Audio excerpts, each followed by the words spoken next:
in these next series on early pre-Islamic Arab civilizations in order to expose the whitewashing of history within Islamic sources who only emphasize Islam's importance to the Arabs and its civilization.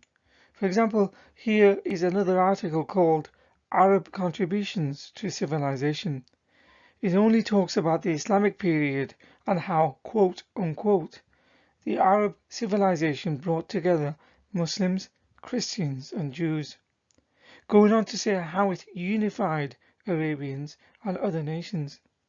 This is not true, as evidenced from Islam's very own sources. Further reading can be done in the book Islam the Honest Truth, and also viewing these video series.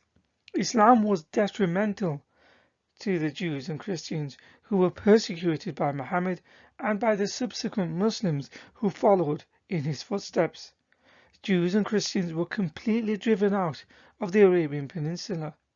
That said, Muslims were not even united amongst themselves, with a constant infighting and killing from the very beginning of Islam. Nonetheless, the article then goes on to mention the years between the 7th and 13th centuries when talking about Arab civilization, completely disregarding the Arab history before Islam and the civilizations that existed in Arabia that made huge contributions to human civilization. In Muslim majority countries, Christians are still persecuted even today in many parts of the world, as these and many other research show. In the year 2023, there are still no churches or synagogues in Saudi Arabia.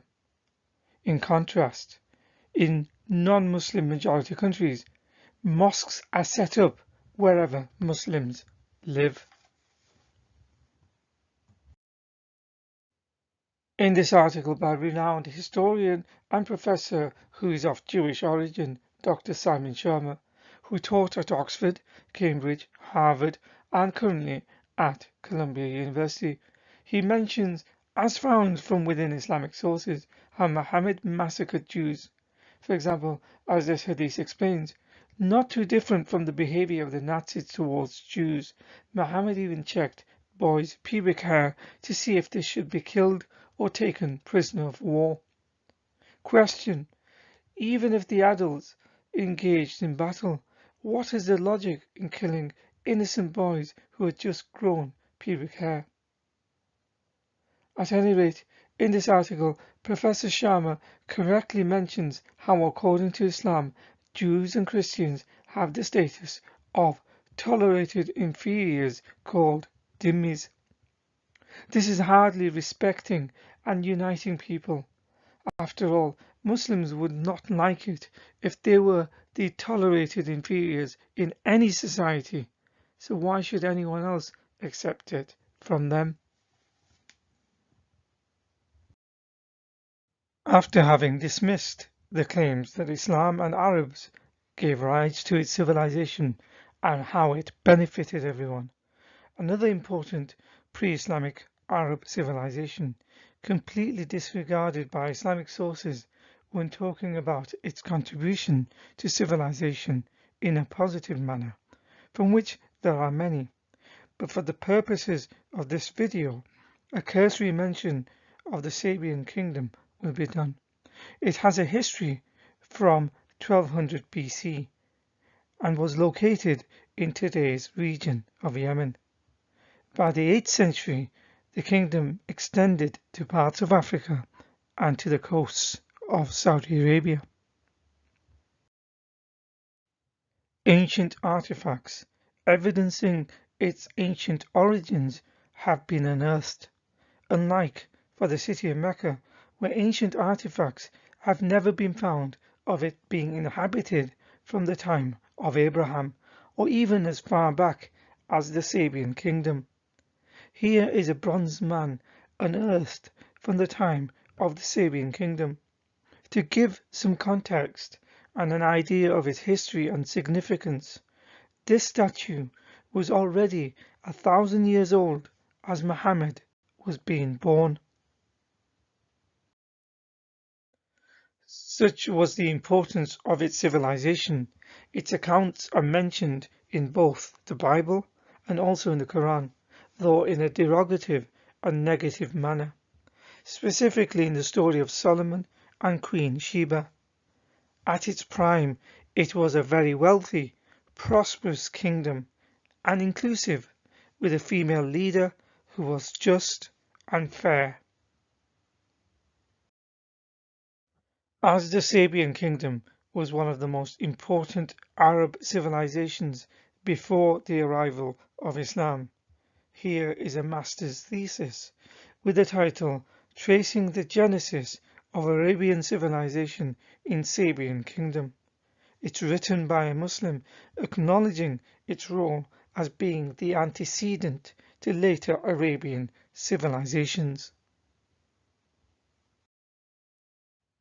Such was the prosperity of the kingdom that the land was known as Arabia Felix, which means fortunate or prosperous Arabs, so named because it was an area known for wealth, innovation, and elaborate palaces. More on the historical evidence citing the prosperity of the region from ancient historians will be shown in a future video. For preliminary reading, here is a book called Arabia Felix from the time of the Queen of Sheba, published by University of Notre Dame Press. In terms of its technological advancements, they built the world's first dam. References to its breach, flooding, and the subsequent devastation are briefly mentioned in Quran 34:16. Ironically, its wonder as a major architectural building is never mentioned. Here is a picture of the ruins of the Great Dam in 1988. As it is considered to be the oldest dam in the world, today it is a UNESCO World Heritage Site, thus being recognized and given credit, especially in view of how long it was built, and the prototype for future dams. Notice that the status of it as an architectural wonder was acknowledged by a non-religious, neutral organization, not by the Quran or Islam. So in conclusion, let it not be said or heard that only Islam's arrival determined Arab civilization. Arabia, its people, and civilization existed long before the arrival of Islam. Islam did not add to it. If anything, it was detrimental to other religions and even to themselves.